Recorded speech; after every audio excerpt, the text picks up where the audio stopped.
እኔ ዩቲዩብ ስሰራ አስቤበት ተዘጋጅቼ አይደለም። ዝም ብዬ በቃ ምንም ነገር ኤዲት ሳላረግ እንደወረደ ነው ቪዲዮውን የምለቀው። ያ ምክንያት ቪዲዮ እይታ ያገኘው ሞኔታይዝ ለምን አልሆንሽም? ብዙ ኮሜንት ጥያቄ ነው። ኢንሻአላህ በቅርቡ እሆናለሁ። ያኔ ደግሞ ሰርፕራይዝ ነው እነግራችኋለሁኝ። አብረች አሰላሙ አለይኩም ወራህመቱላሂ ወበረካቱ። ሰላም እንዴት ናችሁ? ወደና የተከበራችሁ የዩቲዩብ ቤተሰቦቼ ሁሉ ሰላም ሁሉ መልካም፣ እንዴት ናችሁ? ዳና ናችሁ? ያው ከረምራም እያልክ ነው መጣው። ሁሉ ሰላም ሁሉ መልካም። ዛሬ እንግዲህ በእናንተ ጥያቄ መሰረት ጥያቄዎቻችሁን ለመመለስ ነው የመጣሁትኝ። በውስጥም በኮሜንትም ለምትጠይቁ ጥያቄ ለመመለስ ነው የመጣሁት። በመጀመሪያ ስለ ዩቲዩብ ነው። ዩቲዩብ ለምንድነው ሞኔታይዝ ያልሆንሽው? ለምንድነው እስካሁን ድረስ ረጅም ዓመት ነው የምናቀሽ ግን ኦልሞስት ዩቲዩብ ከከፈትኩኝ 5 ዓመት 6 ዓመት ይሆናል ካልተሳሳትኩኝ፣ ወይ 5 ዓመት ወይ 6 ዓመት ነው የሚሆነው ዩቲዩብ ከጀመርኩኝ ማለት ነው። ግን እንደዚህ ብዙ ጊዜ አልሰራበትም። አንዳንዴ ነው እንደውም ይሄንን ሰሞን ይሄንን ወር ነው እንጂ ቪዲዮ ራሱ መልቀቂያ ያስኩትኝ ብዙ ዩቲዩብ እንደዚህ ተከታተየ ምናምን ቪዲዮ አልሰራም። ለዛ ነው ሞኔታይዝም ያልሆነው። እንደገና 5 ዓመትም ስላችሁ ኢትዮጵያ አረብ ሀገር እያለሁ ነው ዩቲዩብን የከፈትኩትኝ። የመስራት ፍላጎት የመስራት ሞራል ስለነበረኝ አረብ ሀገር እያለሁኝ ያው ዩቲዩብን ጀመርኩትኝ። እንደገና ደግሞ እዛ እያለሁኝ እየሰራሁ እያለ ሞኔታይዝ ነው ነበር ሰዓቴ ላይቭ እየገባሁ ምናምን ብቻ ጥሩ ነበረ። ነገር ግን እዛ ሆናችሁ ደግሞ ከስራ ጋር አይመችም። ዩቲዩብ ደግሞ በጣም ከባድ ህግና የራሱ ህግና ደንብ አለው። ቢያንስ በየጊዜው ቶሎ ቪዲዮ መልቀቅ አለባችሁ። ያ ቪዲዮ ኤዲት መደረግ አለበት። የምታወጡት ርዕስ ብቻ እያንዳንዷ ነገር በጣም ጥንቃቄ ይፈልጋልና እኔ ደግሞ እዛ ሁኜ አረብ ሀገር ሁኜ ስለ ዩቲዩብ እንደዚህ በደንብ አልሰራም ነበረ ስለማይመቸኝም። ከዛ ደግሞ ኢትዮጵያ ሆናችሁ ዩቲዩብ ለመስራት ትንሽ በጣም ከባድ ነው።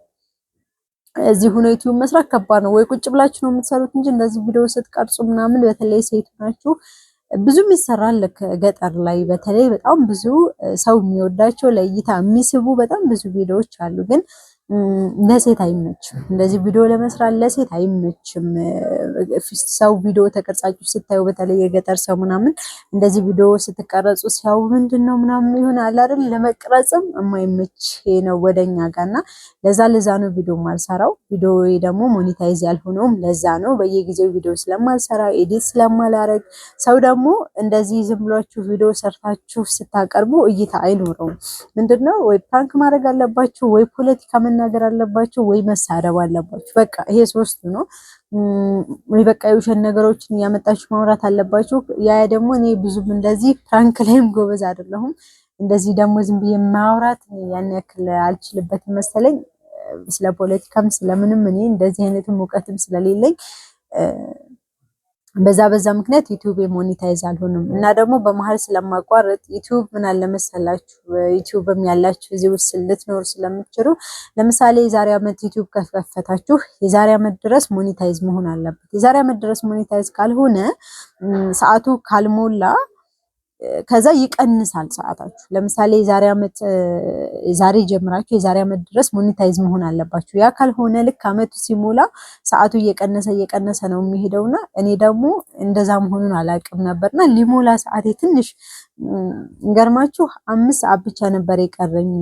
ሰዓት 4000 አይደለ 3995 ደርሶ ከዛ የቀረኝ 5 ሰዓት ነው በቃ ሞላ ምናምን ብዬ ቪዲዮ መስራቴን አቁም ከሆነ ጊዜ ላይና ለካ አመቱ ደርሷል። የዛሬ አመት አካባቢ አይደለም የመጣሁት። አመቱ ደርሶ ለካ አለቀ። ኢትዮጵያ ከመጣሁ ቪዲዮዎችን ሰራ ነበር ለቅ ነበር።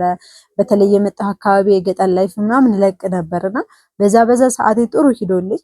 ነገር ግን አመት ሊሞላው ልክ ሲሞላው 5 ሰዓት ቀርቶ ነበር ገብታችሁ። ከዛ በኋላ እኔ በቃ ሰዓቴ እየሞላልኝ ነው ከዚህ በኋላ ቪዲዮ ባልሰራ ምናምን ሞኔታይዝ ሲሆን ቪዲዮ ሰራለሁ ብዬ አስቤ የሆነ ሰዓት ላይ ቪዲዮ መስራት ትቼ ነበርና በዛ ታይም ቪዲዮዬ እየቀነሰ መጣ።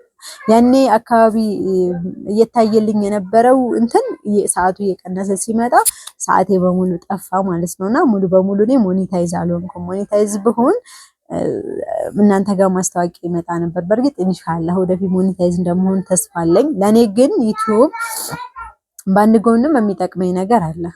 ምንድነው? ስራዬን አስተዋውቅበታለሁ። አሁን አብዛኛውን ጊዜ ቲክቶክ እና ዩቲዩብ ስራዬን ነው ማስተዋወቅበት። ዩቲዩብም እንደዛው ሼር አደርጋለሁ የምሰራቸውን ቪዲዮዎች። በእርግጥ ቪዲዮ ማለቀው የምሰራቸውን ስራ ቪዲዮ ማለቀው ዩቲዩብ ላይ እንዳልኳችሁ እይታ የሚኖረው ወይ ስትሳደቡ፣ የፖለቲካ ስታወሩ፣ ወይ ስለ ሃይማኖት ስታወሩ፣ ወይ ደግሞ ፕራንክ ስታደርጉ፣ ውሸት ነገር ሲወራ ነው እይታ የሚኖረው እና የስራ ቪዲዮዎችን ስለቅ ምንም አይነት እይታ የለውም። ከዛ ልቅ ለእኔ ቲክቶክ በጣም ጠቅሞኛል። በነገራችን ላይ ስራ መጀመር ለምትፈልጉ በሙሉ መጀመሪያ ሶሻል ሚዲያ ላይ አክቲቭ ሁኑ። የእውነት ነው የምላችሁ፣ ሶሻል ሚዲያ በጣም ጠቃሚ ነው። አሁን በዚህ ሰዓት ዩቲዩብ ላይ ያን ያክል ሰው ተጠቃሚም እየቀነሰ ነው። አሁን ላይ አሪፉ ቲክቶክ ላይ ነው። ሰውም የሚያዛችሁ የምትሰሩትን ስራ የምታስተዋውቁበት። አሁን ላይ ቁጭ ብላችሁ ቤታችሁ በስልካችሁ ብቻ መስራት ትችላላችሁና ቲክቶክ ላይ አክቲቭ ብትሆኑ ስራ መጀመር ለምታስቡ ሰዎች አሁን ላይ በጣም አስፈላጊው ነገር ሶሻል ሚዲያ ላይ አክቲቭ መሆን ነው። ቲክቶክ አለ፣ ፌስቡክ፣ ኢንስታግራም፣ ቴሌግራም እነዛ ነገሮች አክቲቭ ከሆናችሁ ተከታይ ራሱ ይበዛላችኋል። በዛም ደግሞ የምትሰሩት ስራ በደንብ እየተዋወቀ ይሄዳልና ምን ልላችሁ ፈልጌ ነው፣ ዩቲዩብ እኔ ባይከፍለኝም ዩቲዩብ ሞኔታይዝ ባይሆንም ረጅም ዓመት ቢሆነኝም ከከፈትኩኝ እኔ ያን ያክልም ቦታ ሰጥቼ እኔ ቪዲዮ አይታችሁ ከሆነ ልክ እንደወረደ ነው የምለቀው። ኢቭን እንኳን ፊቴን እንኳን ኤዲት አላደርግም። ዝም ብዬ በቃ እንደዚህ የሆነ ወይ መብራት ሲጠፋ ወይ ምናምን እንደዚህ ቪዲዮ ቅርጽ አደርግና አለቃለሁ። በቃ አለቀ። ኤዲትም አላደርግም። ለሱ ርዕስ እንደዚህ ፈልጌ ምናምን አይደለም። ዝም ብዬ በቃ የመጣልኝን ቪዲዮ ሰራና አለቃለሁ። በቃ ምንም እንደዚህ ኤዲት እሱን ቁጭ ብዬ ኤዲት ምናምን። ለዛ ነው ዩቲዩቤ ያን ያክል እይታው ምንትን ያለው። ሰው ደግሞ የሚወደው ውሸት ነው። በቃ ውሸት ወይ ፕራንክ ባረግ ወይ ብሳደብ ወይ ፖለቲካ ነገር ባወራ ወይ ስለ ሃይማኖት ባወራ እርግጠኛ ነኝ በአንድ ቀን በጣም ብዙ ሰብስክራይብ እና ብዙ ቪው ይኖረኛል። ግን ያንን እኔ አልፈልገውም።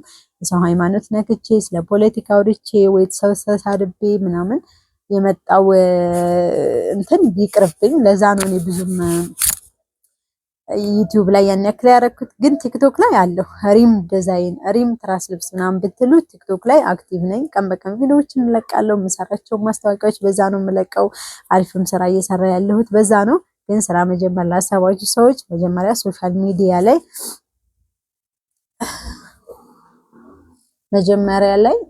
ሶሻል ሚዲያ ላይ አክቲቭ ሆኑ። ዩቲዩብ ስሩ። ሞኔታይዝ ለምን አልሆንሽም? ለምን እስካሁን አልሆንሽም? ምን ነው ምንድነው ችግሩ? ብዙዎቻችሁ ያላችሁ የነበረ ዩቲዩብ ሞኔታይዝ ያልሆነው በዚህ ምክንያት ነው። ኢንሻአላህ ግን ከዚህ በኋላ ሞኔታይዝ ከሆንኩ አሪፍ ቪዲዮዎችን እሰራላችኋለሁ። ግን የት ይሰራል? ምን እንስራ? ኢትዮጵያ አሁን በእርግጥ ከአረብ ሀገር ኢትዮጵያ ይሻላል። ግን እዚህ ምንድነው? እኔ ደግሞ ሱቅ ነው የምውለው፣ እዚህ ስሰራ ነው የምውለው፣ ሰፋ ነው የምውለው። እየሰፋው ቪዲዮ ልቅረጽላችሁ እሱ ይሻላል። እሺ ላይክ አድርጉት እስኪ። ማለት ቪዲዮ እንድሰራ የሚያበረታታ ነገር አላየሁም ከእናንተና ማለት ብዙ እይታ ቢኖረው ላይክ፣ ኮሜንት፣ ሼር ምናምን ቢኖረው እንድሰራ ራሱ ያበረታታኛልና አሁን ግን እንደምታዩት ያን ያክል እኔ ለስራ ማለት በቃ ያን ያክል እይታም ስለሌለውም እንደዚህም ደግሞ እኔ ቦታ ሰጥቼውም ስለማልሰራው እርግጥ አንድ ቀን ዶላር ቢከፈለኝ አንድ ቀን ሞኔታይዝ ብር ቢከፈለኝ ሲጥመኝ ቪዲዮ በተከታታይ ሊሰራ ይችላል። ፕራንክ ላደርግ ይችላል። በተነገራችን ላይ ወደ ገጠር ያለ ፕራንክ ላይፉም ህይወቱም በጣም ነው ደስ የሚለው። ግን አሁን አይመችም ማለት የሰውን ፕራይቬሲ መጠበቅ አለብን። ገጠር ላይ ቪዲዮ እንደዚህ መቅረጽ፣ ሰዎችን መቅረጽ ምናምን ትንሽ ይከብዳል። እና ደግሞ ምንድነው አሁን ዩቲዩብ ላይ ወይም ደግሞ ፌስቡክ ወይም ቲክቶክ ላይ የሆነን ሰው ቪዲዮ ስትቀርጹት ብር የሚከፈላቸው ነው የሚመስላችሁ። ለምሳሌ እነዛን ሰዎች ቪዲዮ ቀርጬ አሁን ቲክቶክ ላይ ብለቅ ይከፍላል ብለዋል፣ እንዴት አልተከፈለኝም ይሉኛል። እና የሆነ ጊዜ እንደውም ካስታወሳችሁ አንድ ሽማግሌ ዩቲዩብ ላይ ይሁን ቲክቶክ ላይ ይሁን ለቅቄ ነበርና በዛ በጣም ብዙ ወቀሳ ደርሶብኛል። እኔ ፈን ለማድረግ ነበር ያን ቪዲዮ የለቀኩ ዝም ብዬ በቃ ደስ ስለኛ ሰውዬ ቲክቶክ ላይ ይሁን ብቻ ፌስቡክ እንትን ላይ ዩቲዩብም ላይ ቲክቶክም ላይ ያን ቪዲዮ ለቅቄው ነበርና ብዙ እይታ ታየ። ግን የቪዲዮ እኔ ማለት በዛ በቪዲዮ አልተከፈለኝም። ምንም ነገር ያገኘሁት ነገር የለም። ግን እነዛ ሰዎች ቪዲዮ የምንቀርጻቸው ሰዎች ቪዲዮ ሲቀረጹ እኛ የሚከፈለን ነገር ይመስላቸውና ብር እንዴት አልተከፈለም ይከፍላል ብለዋል እኮ እንዴት አልተከፈለኝም ተብሎ ወቀሳ ሁሉ ደርሶብኛልና እንደዛ አይነቱ እንዳንቀርጽላችሁ ይሄ ነው ችግሩ። ከዚህ በኋላ ግን ኢንሻአላህ ስራዎቼ ማስታወቂያ ሰራላችኋለሁ። ለአሁን ኢድ እየደረሰ አይደለ? ረመዳን እየደረሰ አይደለ? አሁን ስራ እየበዛ ነው።